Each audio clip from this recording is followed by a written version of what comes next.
इन लोगों का हौसला खत्म हो चुका हुआ है, तहम्मुल बर्दाश्त खत्म हो चुकी है। अपने वतन के बेटों को गोलियां मारते हैं, जख्मी करते हैं, उनसे बात नहीं कर सकते। अभी ये उनकी बदनामी का भी बायस बन रहे हैं और अपनी इज्जत, इदारे की इज्जत बचानी चाहिए उन्हें, क्योंकि तबाही की फिक्र है।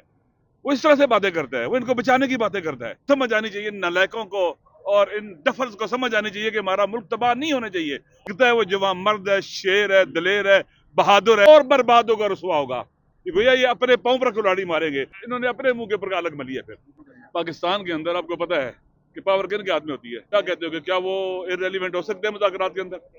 लाताल्लुक हो सकते हैं मुज़ाकरात के अंदर? बैकडोर पे तो नहीं आप है। सुनो ना, बैकडोर में वो लाताल्लुक हो सकते हैं मुज़ाकरात से, इररेलीवेंट हो सकते हैं मुज़ाकरात से।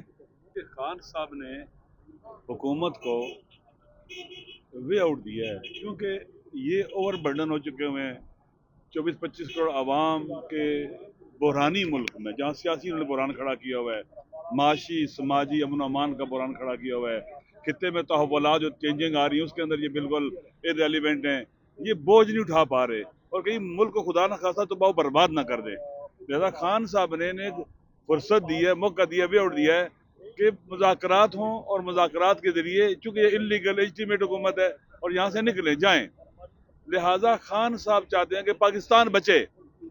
दुनिया के अंदर जो तब्दीलियां आ रही हैं गहरे असरात पाकिस्तान के ऊपर हैं, और पाकिस्तान अपनी माशी वाबस्तगी का शिकार हो गया है, माशी इस्तिकलाल खो बैठा है। जब कोई भी मुल्क माशी तौर पर वाबस्ता हो जाए तो कभी भी अपने नेशनल इंटरेस्ट, नेशनल सिक्योरिटी उनकी हिफाजत नहीं कर सकता, और बावकार और बाइज्जत मुल्क नहीं रहता। लिहाजा उन्हें सख्त फिक्र है पाकिस्तान की तबाही बर्बादी की। इस बुनियाद पर खान साहब ने मुज़ाकरात की बात की है। और फिर ये जो 9 मई 2023 और 26 नवंबर 2024 का मसला है, ये पाकिस्तान के अंदर बहुत अहम है। देखिए, 9 मई की बुनियाद पर इन्होंने पूरी एक पार्टी को इंतशारी टोला, दहशतगर्द, गद्दार वतन, पता नहीं क्या कुछ नहीं बनाया, और कितना जुल्म किया लोगों के ऊपर। घरों में घुसे, चादर चादर तकद्दुस पामाल किया, लोगों को मारा पीटा, ऐसा तशद्दुद किया जो शायद किसी फाशिस्ट दौर में भी ना हो, ऐसा तशद्दुद किया लोगों के ऊपर। लिहाजा लोगों, इस वक्त पाकिस्तान के अवाम का सिस्टम पर एतमाद उठ चुका हुआ है। 9 मई हल होना चाहिए, क्योंकि 9 मई की बुनियाद पर नैरेटिव बनाया गया ऐसा। इसको, पाकिस्तान को अगर सही रास्ते पर चलना है, आगे बढ़ना है, तो 9 मई से निकलना होगा हमें, और 9 मई से जुडिशल कमीशन निकाल सकता है। फिर 26 नवंबर का जो मैसेकर हुआ है, ये बहुत अहम है, बहुत खतरनाक है। ये इतने बौखलाए हुए हैं, इतने डरे हुए हैं, सहमे हुए हैं, और इतने पजल्ड हैं, इन लोगों के सरों में गोलियां मारी, कत्ल किया, और उनको शहीद किया, जख्मी किया। लिहाजा ये बात सबके सामने आ जानी चाहिए कि इन लोगों का हौसला खत्म हो चुका हुआ है, तहम्मुल बर्दाश्त खत्म हो चुकी है। अपने वतन के बेटों को गोलियां मारते हैं, जख्मी करते हैं, उनसे बात नहीं कर सकते। अभी कराची में आपने देखो क्या किया, पीटीए की, पीपल पार्टी की फाशिस्ट हुकूमत जो कराची के अंदर है, इन्होंने लोगों के सरों में गोलियां मारी है, धरना दे रहे थे, पुरअमन थे, उनको गोलियां मारे, जख्मी भी किया है। लिहाजा इस सिस्टम को इन नाअहल लोगों के हाथों से निकालने के लिए बेहतरीन तरीकाकार मुज़ाकरात है। सर ये भी बताइएगा, मुज़ाकरात आपके हो रहे हैं, 2 नशिस्तें आपकी मुज़ाकरात की हो गई हैं, तीसरी नशिस्त में आपकी जो शर्त थी मुलाकात वो आज हो गई है। आपको क्या नज़र आ रहा है, जो हुकूमती अरकान हैं कितने संजीदा हैं इन मुज़ाकरात को, और अगर ये मुज़ाकरात हो रहे हैं तो इसके पीछे बैक के ऊपर हाथ है हुकूमत के पास, इतना मैंडेट है? देखिए, पहली बात यह है कि जो इनको लेके आया ना, वो भी जानते हैं कि इनकी ये फेलियर का शिकार हो गए हैं। और मैं बहुत दफ़ा कह चुका हूँ कि फेलियर को रीइंफोर्स करना बहुत बड़ी सच्ची गलती होती है। ये बोझ है, ये उनकी बदनामी का भी बायस बन रहे हैं, डिलीवर नहीं कर पा रहे।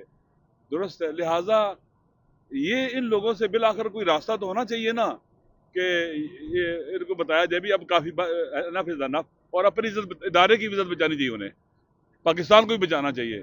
लिहाजा मेरे ख्याल में उनका इनपुट अगर इनका साथ ना हो तो चल ही नहीं सकते।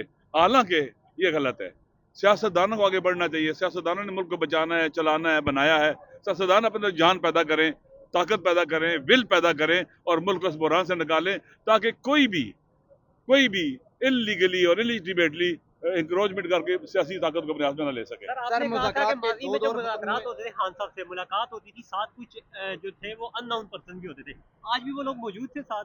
देखें, आपको पता है ना कि कमरे में मुलाकात हो रही है, तो कमरा तो आपको पता है बग्ड होता है, सारा कुछ होता है, तो मालूम है बाहर नहीं मुलाकात हुई। लेकिन खान उसी तरह से मुतमईन है, यकीन कर लें, नहीं लगता वो जेल के अंदर है, नहीं लगता कि वो कैदी है, उसे पाकिस्तान की फिक्र है, उसे अपने जेल में जो कैद में दोस्त हैं, साथी हैं, सियासी पॉलिटिकल वर्कर, उनकी फिक्र है, पाकिस्तान की सालमियत की फिक्र है, पाकिस्तान के वकार की फिक्र है, पाकिस्तान के इदारों की तबाही की फिक्र है। वो इस तरह से बातें करता है, वो इनको बचाने की बातें करता है, वो इनके बारे में वो दिल सोजी करता है कि इनको समझ आनी चाहिए, नालायकों को और इन डफर्स को समझ आनी चाहिए कि हमारा मुल्क तबाह नहीं होना चाहिए और ये तबाह हो रहा है, लहर से निकलें।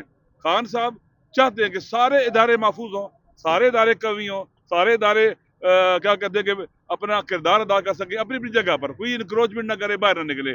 खान को अगर कोई फिक्र है, पाकिस्तान की फिक्र है, पाकिस्तान की इज्जत और वकार की फिक्र है, पाकिस्तान की सालमियत की फिक्र है, पाकिस्तान के इस्तिकलाल की फिक्र है और पाकिस्तान के इररेलेवेंट होने से दुनिया के अंदर उनको बहुत ज्यादा दुख है, तकलीफ में है वो इस वक्त। बाकी उनको अपनी कैद की कोई परवाह नहीं है, वाकई कैद वो जवां मर्दों की तरह जी रहा है, लगता है वो जवां मर्द है, शेर है, दलेर है, बहादुर है, और उसने इनके सारे के सारे जो उसके बारे में एनालिसिस थे, असेसमेंट थी, सारी नाकाम हो गई है, सारे झूठ सामने आ गए हैं। कहते थे वो बुजदिल है, गोली लगेगी भाग जाएगा, नहीं भागा। कहते थे वो नशा करता है, कहाँ गया नशा, कितना झूठ बोलते थे। कैरेक्टर असैसिनेशन, पाकिस्तान के अवाम को जान लेना चाहिए कि इस मुल्क के अंदर हमेशा कैरेक्टर असैसिनेशन होती है और वो करते रहे, नाकाम हो गए। वो कहते थे एक रात जेल में नहीं गुजार सकेगा, वो जेल में शहरों की तरह बीमार नहीं हुआ है, अतः पाकिस्तान के अंदर इस्लामाबाद में किसी शबाबी में नहीं गया है, अल्हम्दुलिल्लाह वो मौजूद है और फिट है, सेहतमंद है, और लगता ये है कि 70-72 साल का नहीं है, वो 50-55 साल का है। सर मुज़ाकरात का कल एक अहम फैसला आएगा, उसके लिए आप ये बताइएगा कि क्या मुज़ाकरात डेडलॉक का शिकार हो सकते हैं? देखें, अगर उस फैसले का आपके हक में देखें ये फैसला आप दुआ करें कि अदल हो उस फैसले के अंदर, जुल्म ना हो, क्योंकि अदलिया अपना वकार खो बैठी है और ये जो फैसला करेगी कि ऐसे केस के अंदर जिसे खुद प्रोसिक्यूशन कह रहा है कि इनको कोई बेनिफिट नहीं है, जिनके खिलाफ केस है, तो पूरी दुनिया में रुसवा होंगे। ये पूरी दुनिया में पाकिस्तान का निजाम है अदल और बर्बाद होगा, रुसवा होगा। गोया ये अपने पांव पर कुल्हाड़ी मारेंगे, उस शाह को कर देंगे जिसमें ये बैठे हुए हैं। लिहाजा दुआ करें ये ऐसा फैसला ना करें। मुज़ाकरात में कोई खलल तो सुने नहीं पड़ा? सुने ऐसा फैसला ना करें, अगर ऐसा कर दिया तो ये इन्होंने अपने मुंह के ऊपर अलग मली है फिर।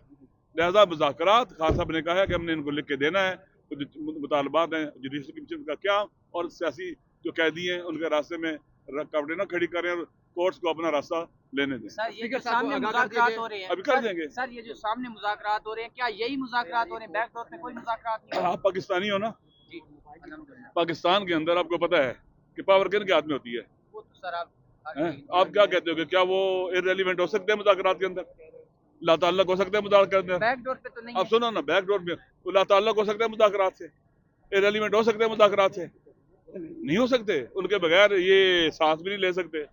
बिलाखिर अच्छी बात है कि जिनके पास पावर है, मुल्क को इस बुरान से निकालने के लिए उनको अपना इनपुट डालना चाहिए वहां पर, ताकि चीजें आगे बढ़े और सियासतदानों की इज्जत होनी चाहिए, सियासतदानों का इमेज बेहतर होना चाहिए। और बस काफी हो गया, पाकिस्तान को और सुधारना दीजिए।